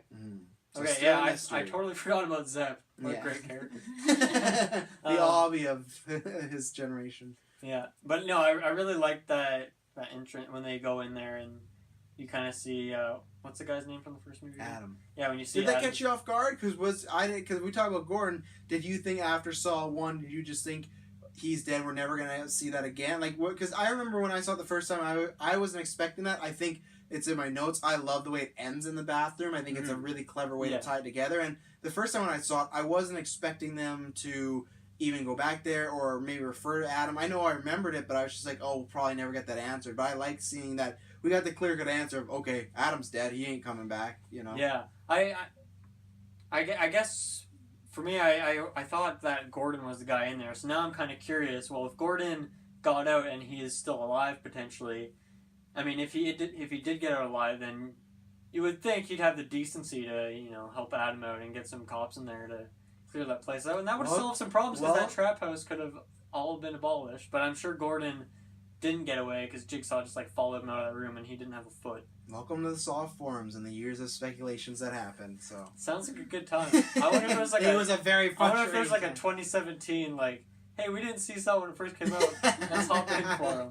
That'd be great. But Or I just got to go to page 1 of the forum and make sure I don't scroll too far. they don't exist anymore. Really? IMDb took the forums down. Remember? Wow, They made that's what you get for using IMDb as your forum. That's website. a good point. The Smash boards are still up, and they have discussions. Oh, from- sorry, Nintendo Saw. I think one has a bit bigger of an audience. Yeah, but Smash boards wasn't made by Nintendo. It was made Smash by, who?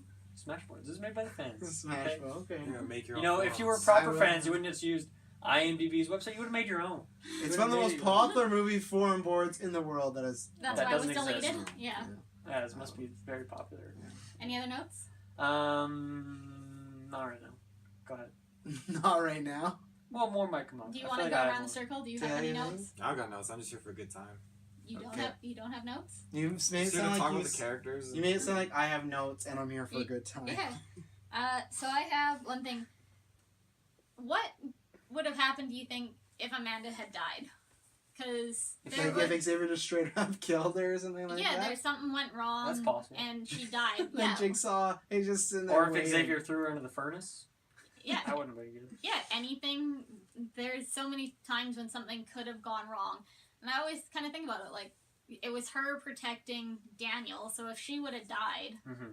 you know, Jigsaw's whole plan is kind of thrown into the wind. I think it's the same thing that we've Mhm. brought up, that if that happens, it has to be that every domino has to fall in the right spot. Because, yeah, if she dies somehow, it's pretty much game over, and like he can't control any of that. There's, I guess there's kind of the possibility though that since Daniel won't die from this poison, that everyone else will die and he'll just like outlive them. So if Amanda dies, like maybe Xavier doesn't go crazy. Maybe that like other situations happen, right? And maybe Xavier doesn't try to kill. He's just like, yeah, just take it. Yeah, maybe. I meant the number on the back of his neck. Yeah, I know. What you mean. No, I thought you were talking about pinballs. I don't know. I just it's a pretty big house too. You could do some hiding. You could He's pretty tiny. hop in like the furnace with Obby, and it's a nice hiding spot. No one would expect Hide that. under the bed in the needle pit. Didn't they throw the bed like against the wall? They did, but she couldn't. Under the bed is a needle pit. I wouldn't go under that bed. But, oh yeah, he's probably not gonna find you in there. It's true. Yeah, that is a possibility. I feel like Daniel still could have lived, just based on the fact that he wouldn't die from the poison. I think Xavier would have killed the fuck out of him. I think he would have died. Daniel comes off as quite the little bitch. Not wrong. Yeah, He does kill Xavier though, so I'll give him that. He does kill. He does slit his throat with Gordon's gross foot saw. So. Do you think that Jigsaw might have had like a Zep number 2 kind of chilling in the background in case Amanda died? No. No. Oh. Zep number 2. Definitely not Zep.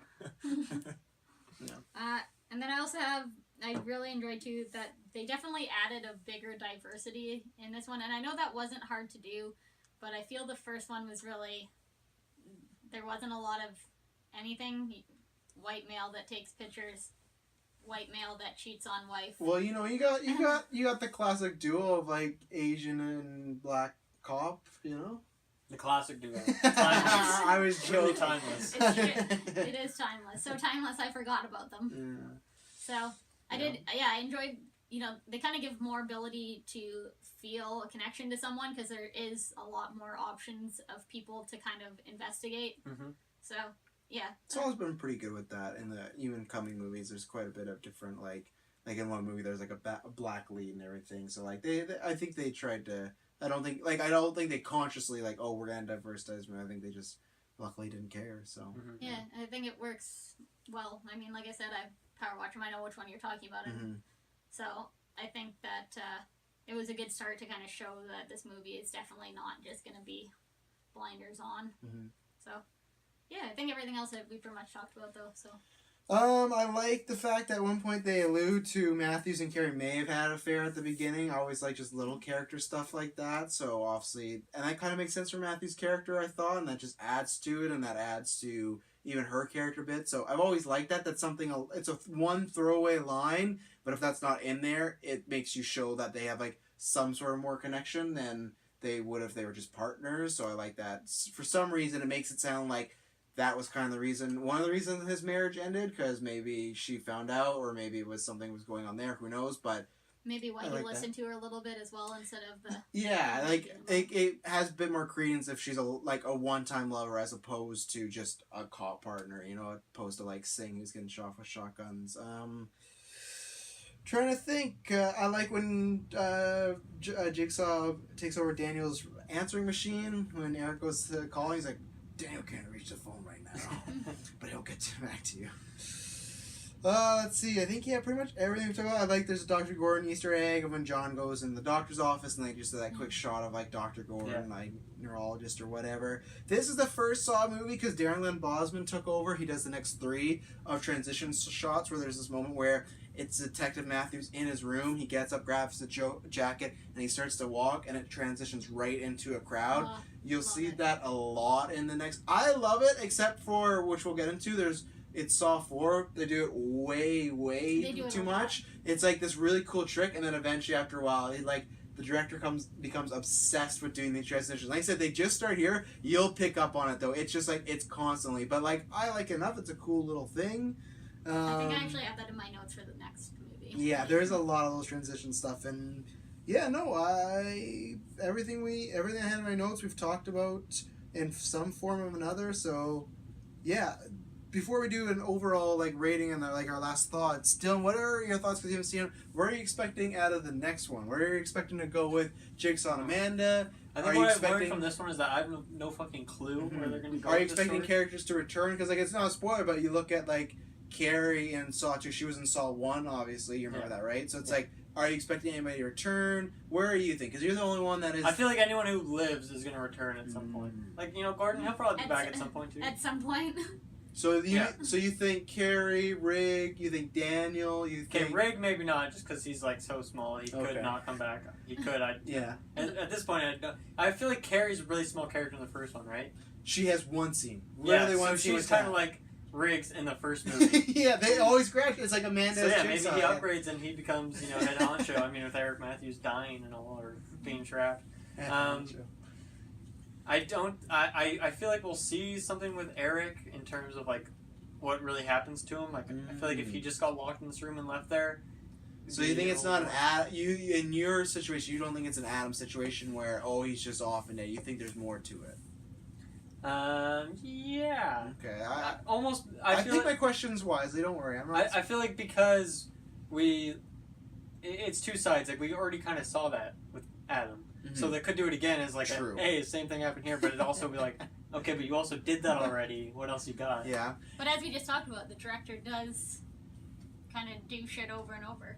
I don't think too much of that. I think they do some transitional stuff, but I don't. I'm just trying to throw them. Let's see. Well, now I know Jigsaw's coming back. Thanks, Travis. You fucking spoiling mother. He's still alive at the end of this movie. No, he's not. He's smiling he's at Chad. Dead. No, he's not. I will show you the movie. I did think though when I saw it the first time, I did not think Jigsaw was coming back. To be honest, I thought he was just gonna die in that car, and then Amanda took over, but.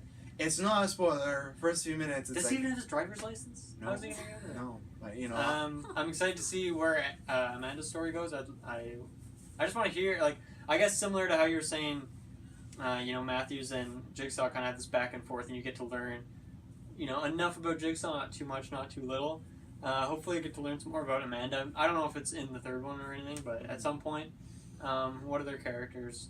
Any locations you gonna predict? Because we had a bathroom, we had a house. Anything you predict? One thing quickly on the house. There's a mission in Elder Scrolls 4 Oblivion where in the Dark Brotherhood, which is the assassination guild, you go into a house with a bunch of people and there's a treasure in this house, and it's a really great mission because it kind of changes depending on who you decide to kill first, and you can just go ahead and destroy all of them right away, or you can do it one by one by asking them questions and guiding them places. The Jonas method. The Jonas method, yeah. I always roleplay as Jonas whenever I play. Just for that one mission. And I saw even before you saw the movie, you're like, Jonas. Location. Next location.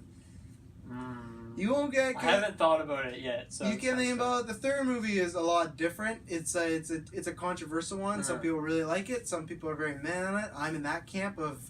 It's one of my least favorite ones because of maybe certain ways, and it's gonna be 3 lives and dies, and if you like the characters or not, I'll say that. Because if you don't like them, it's gonna be a tough time for you. Yeah, I don't know. So I'll give you that. That's your teaser. I honestly don't really have much predictions. Have you ever thought about watching? And I'm not even recommending it because this is probably better you going in blind. Have you ever thought about watching a trailer before and seeing it before you went to watch the movie? Because you're have this. I'd like to go see. I'd like to watch the trailers for the first two, but I'm not gonna. That's a good idea. I want to watch less trailers in my life in general Me too, yeah. because with the podcast we just like I went and saw Logan Lucky the other day and I had no idea what that movie was or who was even in it, and I really liked going into a movie blind for the first time in forever, pretty much. Like I said, if we don't review it, I don't watch it. Yeah. So, well, I'm excited to talk about Saw 3 because, like I said, it's a different one. It's definitely a different one. Yeah, it's a 3 instead It's of a the 2. third one. Yeah, it's the ending of a trilogy. What are your final thoughts there, Don? My final thoughts are, this movie is pretty good. I think I like it less than the first one, but not. Actually, I'll put them like even because there is some good like. I lost my percentage. It was 50-50, and now I'm 25 something. Who even knows? Yeah. There is definitely some good character moments, and I like the plot twists. Like I guess there's multiple, but then my negatives are just like all the people in the house kind of bother me, except for Jonas. He's the only one that I can like kind of stand. The other ones are just really annoying and really stupid. I thought the traps were really lame in this movie. I guess we didn't really talk about that. We didn't do the segment. What trap would you pick? But the problem is with this one, it's not the same as the first one. But if you had to, you got the Venus flytrap, you got the saw pit, you got the wrist blades. I'm not counting. Or the needle pit. You got the wrist blades. I'm not counting the fucking gun in the wall. And you got the fire or whatever, the oven, as Taylor would say. Well, out of those or four, the bathroom again. what about? No, take that fuck off. Okay, well, quick question. So out of those four. So obviously in the oven, there's like that little like devil symbol and like the thing. But Yeah. does that turn the trap off? I think so because he says like doesn't he say like no, he doesn't say the devil's in the details, but something like that, like fall, like he says something. So like I think might have written it down. I think it would turn it off. So that's the one I would go with automatically. It's hard to I feel say like because that's what the if that easiest. doesn't open it? Then what does it do? Maybe it turns the fire up hotter. Well, I don't know. that doesn't make sense. I think it does because it says like this It right is. here. So I'm picking the oven. I'd pick the oven or the hand trap. I 'cause would feel like- definitely pick the hand traps. Yeah, I feel like with that trap though, you kind of have to assume that you got to put both your hands in and then figure it out from there. Yeah. I definitely did not assume it. Because if I'm just in a room with that trap, I feel like it's unfair. Because I would take the time to fucking build a staircase up and climb over it and like do, I feel like that one's free. You gotta pick that one. I don't think there was any way to get into it from the top. I think you could only go up through the. But it's like, why can't you just like smash it or something like a pinata? It's probably like made from bulletproof glass or something. Yeah. Come on, Jigsaw. Even going up through the bottom, I still think that one's the easiest. I would do that one as well.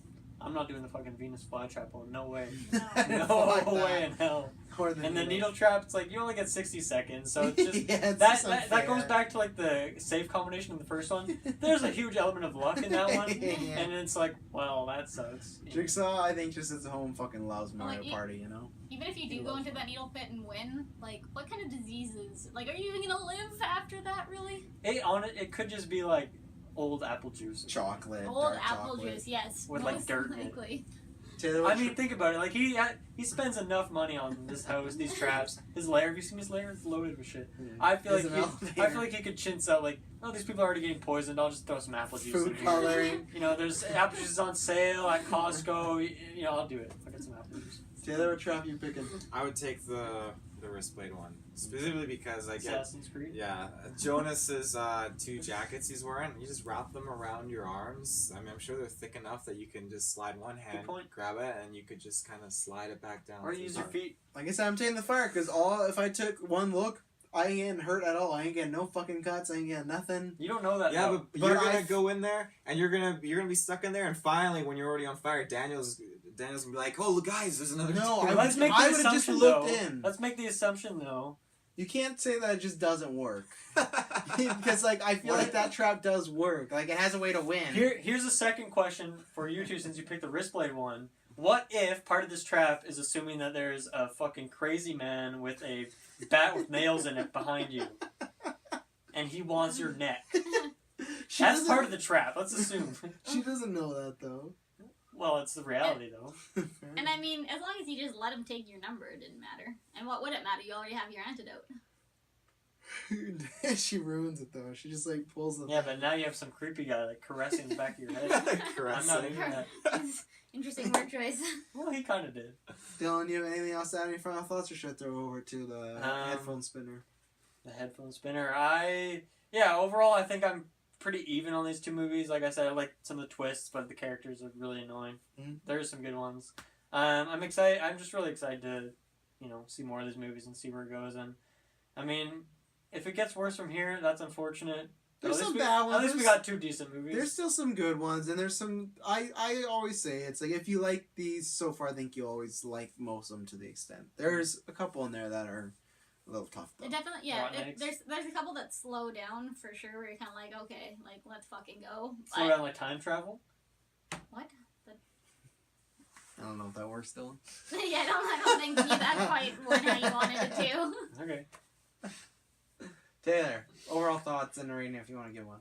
Overall thoughts, it was definitely a step up, like, for me. I love the first one, but I like this one a lot more. I liked how it just took what we already kind of learned and knew and just kind of expanded on it and threw it into a whole new kind of twist and scenario, adding more people with just kind of letting them roam around and explore, but still having all the dangerous traps in there. It is like an RPG. Level up and stuff, except for the first guy. You He can borrow. he went into that high level zone and he got popped. You can borrow Saw a video game if anyone wants. I own it. That sounds Really? awesome. Yep. I didn't get the second one. You play as Tap in the video game. Who the hell's Tap? Detective Tap from the first one. I didn't. Can you Oh, play as I Zep? did. What? No. Well, that sucks. In the canon, He plays Jonas. technically in the canon in the first one, Tap survived that gunshot, and Jigsaw puts him through a bunch of games. And What about Sing? What? No, Sing's a goner. Oh, that sucks. Yeah. He got blasted at the same time. But you know what? He's involved in a fucking apparently a illegal pinball ring, so he had it coming. No, yeah, I liked it. Did I give a rating Nope, to the right first now. one? Yeah, Oh, you right did. now. Is that out of 5 or out of 10? It's out of 2. When have we done It's out of 5? 2. I'll give it a 1 out of 2. Really? That's No. not good at all. Wow, out of 10, I'd probably give it like a 7.5 or an 8. Around there. 7.7. I'm in the middle. Cool. Jessica? As I've already said, this one is definitely my favorite. I like it more than 1. 1 is definitely number 2, but That's confusing. 2 is 1 and 1 is 2. yeah, exactly. That's how it goes. And 3 is not 3. And then it just goes downhill from there. It's easy to remember. Yeah, it's all jumbled after that. Yeah, it's just jumble. It'll be exciting to talk about once you've seen them all and talk about the The last retrospective. yeah, and see when you look back in It'll the be fun to series. see the new one when all of us are on the same page. Oh, yeah. Yeah. That review is gonna be lit, fam. My biggest question with the new Yes. one is the new Post one this. if they're gonna I'm hipping with it. if they're gonna use Hello Zep at the end. That's my biggest Hello, question. Zep, I'm free. Great cover. Yeah. Great cover. Da-na-na. Do you have a score? Yeah, da-na-na. Da-na-na. No. Get it? Fine. Score? A score. Get it? No, I'm not gonna score it. It was good. It's my favorite. Go watch it. Oh, Dylan, have you converted another person not to score movies now? I like not scoring because it's true. It's true. What I might think this one is an 8, but I also think 1 is an 8. But I like this one better than 1. How do you compare like an 8 in a Saw series to like an 8 in like Civil War? Yeah, exactly. I get it. Yeah. It just it doesn't work. It doesn't work. Easily. Well, as someone that loves giving When I'm numbers done, and when I've seen ratings- every Saw movie, I'll make a tier list and I'll show you perfectly Oh god. what I think of them. There But you it go. won't be with a fucking number system that is flawed. Love that. My numbers system. And like right now too, if I'm to rate this movie and let's say I give it like a 7 or something, and then that'll probably change after I see 3 or 4. Like it all becomes relative. That's So. true. Sauce, not a good system. Sure, or you just can't commit. I'm gonna put you know? all out of 10ers. Can't commit, in track. can't- commit. You don't feel strong enough in a rating that you go, oh, I don't know. I'm the married. numbers, I'm pretty don't sure know." I can fucking commit. Not to a rating I'm not a system. drug dealer. I don't know my numbers. Well, if you played some pinball. No, I kind of said all my overall thoughts. I'm doing a 7.5. I gave Saw an 8.5, so I think it's a whole point below. Ooh. Whoa. Yeah, just because like there's that hurts. to me there is some like near Illegal the pinball going on. yeah, well that would make it a 10. No, there is some stuff near the middle that makes it a little slower and a little boring, and a little times where we're stuck with some characters I don't really care about. There is some stuff of like we talked about with the twist, or not the twist, but like the do these people really deserve it? This is even more so of like Matthews does, but the rest of them that doesn't really make sense. But yeah, the stuff that's great in this is Matthews. I love Matthews. He's top 5 Saw character, and Tobey Mell, this is his best performance as Jigsaw. He gets to really like chew the scenery. I love what they do with the character. I still really enjoy it. Like I said, I think it's actually one of your better horror sequels. Because if you look at horror sequels, lots of them are, even if they do a change and they change up or gonna do something really different, lots of them are really awful. And I think this one does a good job of, you know, keeping close to the same quality. So yeah, 7.5 for me. It's like I said, I think it's tied with another one. I'll have to wait till I rewatch it again and see, but it's definitely number 2 or number 3. It's in the top 3, so that's a good. Definitely number 2. It's yeah. So Taylor, where can they find us for all the other goodies? Well, when you guys are done spinning your headphones over there, you can go into your. Oh. Whoa! Wow. They're down my shirt there, you know. Oh, You know. down my shirt there, you know. Sounds Canadian. Yeah, so with your internet connection, you know, and your cellular devices, you can go and just type in on your Facebook. You got the app. The app Taylor is- just got a cell phone, so he's pretty excited. I am. You know, there's apps on here. You can get a Facebook app. He's It is planning so his Jigsaw good. traps right now. I got them in my notes. They're all forged. But yeah, so basically you just go into your Facebook app. And when you're in your Facebook app, you can go, or even on the computer, you know, use the classic computer. It's a great tool too. Classic computer. But yeah, you type in the search bar, Classic. Geekverse Space Podcast, okay? And once you type that in, you're going to find us, you're going to, not literally, but you're going to find us, like, digitally in all of our content. And Some it's people. fantastic. We will be Some behind people. you We in your will be. room when you do that. Maybe if you support us on Patreon, but, Great. They're really gonna want to support now we're committed to that, I guess. You're committed to that. Committed to what, that you'll find us? No. Maybe That- your number 1 fan can find you. You know? I won't be in your room if you're paying Patreon. Maybe if there's like $1 billion donation, maybe I can convince these guys to jump in there. But $1 billion I'll take a clean donation. bill. We got one lying around. More importantly, go to geekverspodcast.com. You can find Facebook, you can find Twitter, you can find all our video and podcast services, whether that's YouTube and Twitch, or SoundCloud, iTunes, Stitcher Radio, Podbay.fm. We Give love us- Podbay. Give us some good reviews on Podbay because they hate us over there. But if you want to help us for free, you like all this content we give you, like something, whether it's on YouTube or on a SoundCloud, subscribe. Reviews help us a lot. That helps us spread the word and we get traction so we can do more spin-off shows and just raise the quality. If you like what we do a lot and you want stuff even more, so go to Patreon. Dollar amount, you can get a lot of shows early. $5, you get shows even more early. There's a podcast up there that's not coming out till December. You got cool gauntlet. You get like the gauntlet title matches early. You get a lot of good stuff. We put as much good quality content up there so you can get a bang for your buck. Thank you very much for tuning in to Saw Retrospective. Whenever the next one is, it's going to be Saw 3. And until then, game over. Game over.